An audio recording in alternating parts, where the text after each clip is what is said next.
चातुर्मास के 4 चरणों में दूसरे चरण की बात करनी है। पहला चरण आहार शुद्धि को लेकर के हुआ। नीतिकार कहते हैं कि जैसा आहार वैसा विचार।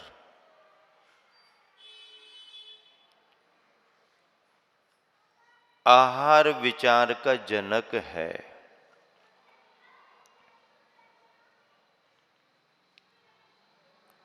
आहार शुद्धि को लेकर के मुझे एक प्रसंग याद आया है कि जब सीता का पता लगाते हुए हनुमान जी अशोक वाटिका में पहुंचे,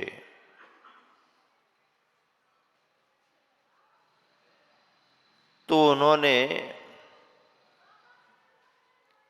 पहले से ही सब पता लगा लिया कि अशोक वाटिका कहाँ है, सीता कहाँ है। श्री राम के समाचार देना थे।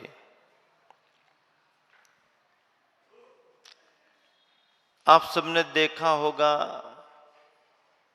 कि हनुमान विद्याधर थे। विद्या के बल पर उन्होंने अपना रूप बदला और वृक्ष पर बैठकर के धीरे से अंगूठी गिराई। अंगूठी सामने गिरते ही सीता को लगा ये तो जानी पहचानी अंगूठी है। तो श्री राम की अंगूठी यहां पर कौन आया और कैसे आया। थोड़ी देर को लगा कोई मायावी ये कार्य कर सकता है, सावधान रहना चाहिए। शांत भाव से देखती रही। उन्होंने कहा कि जिसने भी अंगूठी गिराई है वो मेरे सामने आए। हनुमान जी प्रस्तुत हुए। उन्होंने अभिवादन करके मर्यादा पुरुषोत्तम श्री राम की कुशल क्षेम बताई, समाचार दिए। लेकिन सीता को भरोसा नहीं हुआ। हनुमान जी ने बहुत सारे संदर्भ सुनाए। इसके बाद भी सीता ने विश्वास नहीं किया कि भाई ये तो माया नगरी है, सावधान रहना बहुत जरूरी है। लेकिन सीता को ये तो एहसास हुआ कि ये अंगूठी तो श्री राम की है, पर आई यहां कैसे। तो उन्होंने कहा हनुमान मैं आपकी बातों पर विश्वास कर सकती हूं, लेकिन आपको श्री रामचंद्र जी की कुछ विशेष पहचान बताना पड़ेगी, तब मैं विश्वास करूंगी कि आप उनके साथ रहे हो, उनके पास रहे हो, उनके पास से ये निशानी लेकर के आए हो। हाँ पूछिए क्या पूछना है। तो वाल्मीकि रामायण में वाल्मीकि ऋषि ने ये लिखा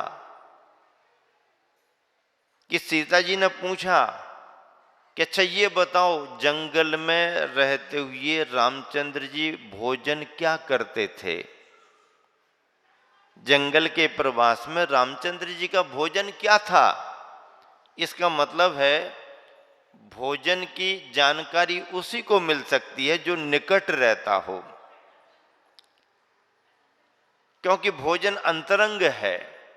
भोजन सबके सामने नहीं होता है। जो साथ में उठता बैठता हो वही खान पान की जानकारी रख सकता है। तब हनुमान जी ने जो उत्तर दिया, वाल्मीकि ने वाल्मीकि रामायण में लिखा न राघवो मांसम भुक्ते न च मधु सेवते वन्यम सुविहितम नित्यम भक्त मसनाति केवलम। ये श्लोक आया। इसका अर्थ ये है कि रामचंद्र जी जंगल में रहने पर भी ना तो उन्होंने कभी मांस का भक्षण किया है, न मधु शहद का सेवन किया है। इन सबसे वो परे थे। फिर भोजन किसका करते थे? तो लिखा, वन्यम सुबेतम नित्यम भक्त मसनाति केवलम। वन से उन्हें जो फल प्राप्त होते थे, खेतों से जो धान्य आती थी, उसी का ही भोजन वो किया करते थे। इसका मतलब इस श्लोक का सार ये है कि वनवास के काल में कभी भी रामचंद्र जी ने अपने शुद्ध सात्विक भोजन का परित्याग नहीं किया और अभक्ष्य का भक्षण कभी नहीं किया। तभी तो मर्यादा पुरुषोत्तम श्री रामचंद्र जी के जीवन में विचारों की पवित्रता बनी रही, विचारों की प्रामाणिकता बनी रही। हाँ, परेशानी के समय भी उन्होंने अपने मन को विचलित नहीं किया। रावण के अपहरण संबंधी कार्य करने के बाद भी रामचंद्र जी ने उसके प्रति जरा सी दुर्भावना नहीं रखी। लेकिन देखने वाले ने क्या किया? एक कंकर उठाया और पानी में फेंक दिया। अब वो कंकर जैसे ही पानी में गिरा, पानी हिलने लगा, गोल वलय बनी। और आप देखते हैं कि पानी में बनने वाली वो वलय, वलय दर वलय, वलय दर वलय, पानी उस किनारे तक तरंगों में हिलने लगता है। पानी तो शांत था, लहराया कैसे? या तो हवा चले या कोई कंकर फेंके, पत्थर फेंके, पानी हिलेगा, पानी लहराएगा। ठीक पानी की तरह ही, ठीक कंकर की तरह ही हमारी तुम्हारी स्थिति है। आपका मन ठहरा हुआ है, मन शांत है, सोचना विचारना आपने बंद कर दिया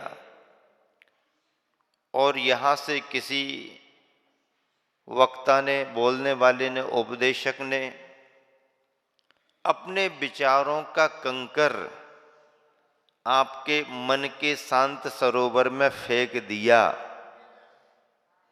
फिर क्या होगा? आपका विचारों में हलन चलन, विचारों में हलन चलन, विचारों में हलन चलन, एक से एक, एक से एक, एक से एक, एक से एक, बहुत आगे तक बढ़ जाते हैं। विचारों का कंकर प्रक्षेपित करें तो सुनने वालों के विचार हिलने लगते हैं। विचार हैं ही ऐसे। विचारों में भी संक्रमण बहुत होता है। क्या केवल बीमारियों में ही संक्रमण नहीं होता, विचारों में भी बड़ा संक्रमण होता है। कैसा संक्रमण? जैसे सब ठीक ठाक बैठे हुए हैं, एक व्यक्ति को छींक आई तो उसे देख करके थोड़ी देर में आजू बाजू में भी किसी को छींक आ जाएगी।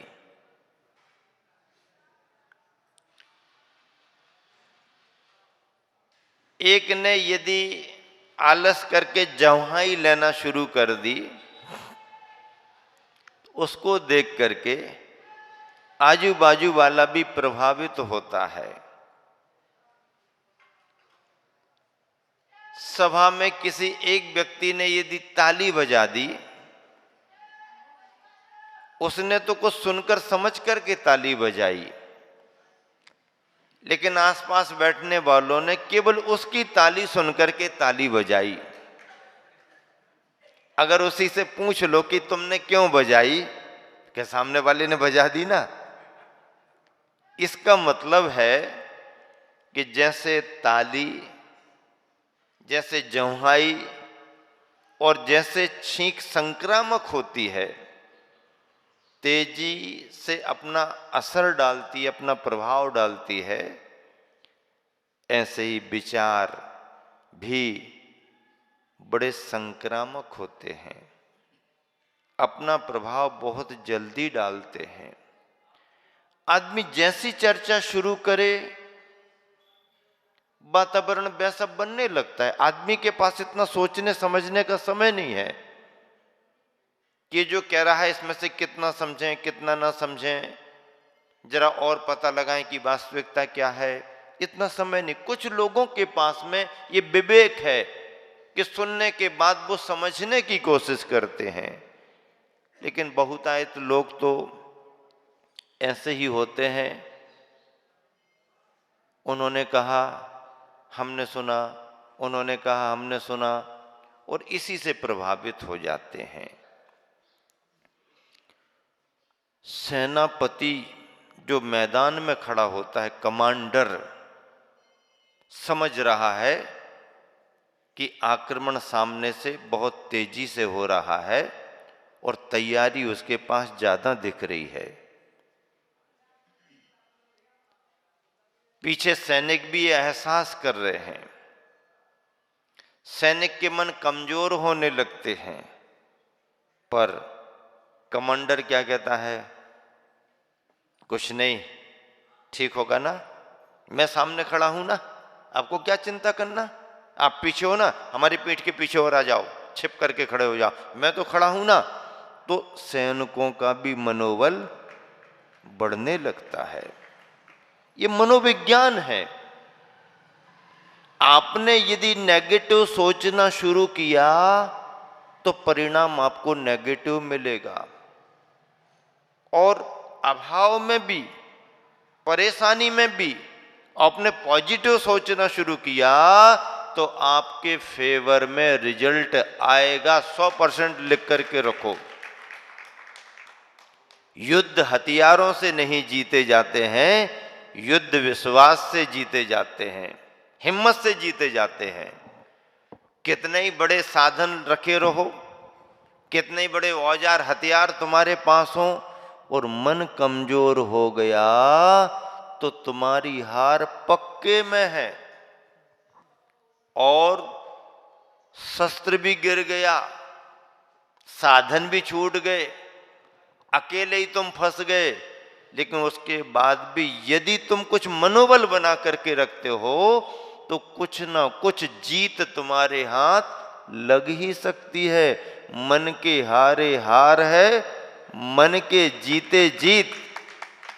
पार ब्रह्म को पाइए, मन की ही प्रतीत। हाँ, विश्वास अपने आप पर होना। जो भाग्य में लिखा होगा उसको तो कोई भी नहीं पलट सकता है, लेकिन हमारा भाग्य ठीक नहीं है, खराब है, ये रामायण काय को वांचना शुरू कर रहे तुम? अरे रास्ते पर चलते कांटा लग गया, हम तो अभागे हैं, यही रोना धोना शुरू कर दिया। अरे कांटा लगने पर थोड़ा सा दुर्भाग्य तो आया, थोड़ी अशुभ कर्म तो आया, लेकिन तुमने एकदम ही अपने आप को अभागा मान लिया। फिर बाजू से निकलने वाले को देखा तो वो घिसट करके चल रहा, उसका एक पैर ही नहीं है। अब वो और तुम्हारी अपेक्षा और महा अभागा हो गया। उससे पूछा कि भैया तुम्हारा तो पैर भी नहीं है और तुम मुस्कुराते हुए चल रहे हो। तो उसने कहा भगवान को शुक्रिया, दो नहीं तो कम से कम एक तो बचा है। क्या? दो नहीं तो कम से कम एक तो बचा है। ना सही दौड़ना, अच्छे से चलना, लेकिन घिसट घिसट के ही सही, पर चल तो रहा हूं ना, चल तो रहा हूं। ये भरोसा अपनी उपलब्धियों पर यदि तुमने किया तो तुम निराशा से उबर जाओगे, उत्साह से भरे रहोगे। नेगेटिव सोचने वाला धीरे धीरे डिप्रेशन में चला जाता है, क्योंकि दूसरों की उपलब्धियां देखता है और अपने पास नहीं है, तो नेगेटिव सोच सोच करके बीमारियों में, डॉक्टर चेकअप करके कहते हैं नहीं अब कुछ नहीं है, सब ठीक ठाक है, लेकिन कहता अच्छा नहीं लग रहा, अच्छा नहीं लग, क्यों? क्योंकि उसने अपने मन का उत्साह घटा दिया।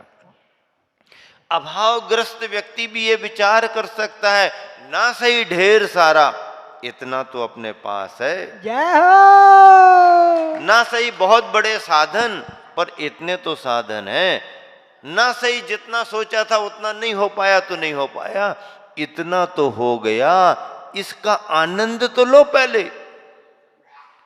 ये आनंद सकारात्मक सोच वाला ही ले सकता है। गिलास में पानी भरा है, क्या भरा है? गिलास में पानी भरा है, और देखा तो पानी कितना है? पूरा गिलास नहीं भरा, आधा गिलास भरा है, पानी से आधा गिलास भरा है। अब दो जन देख रहे हैं उसके लिए, एक कह रहा है अरे भैया कितनी बार तो कहा उससे गिलास भर दो, आधा खाली रह गया, आधा खाली रह गया। अरे तो खाली को क्यों देख रहे, जितना मिला उतना पीना तो शुरू करो। नहीं नहीं हमने तो कहा था पूरा भर के रखना, पूरा भर के रखना, गिलास आधा खाली है। अब उसने क्या सोचा, गिलास आधा खाली है और इसी उधेड़ बुन में उलझ गया, गिलास आधा खाली है।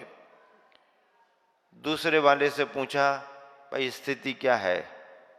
अरे चिंता करने की बात क्या है, क्यों?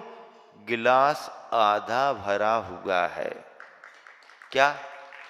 गिलास आधा भरा हुआ है।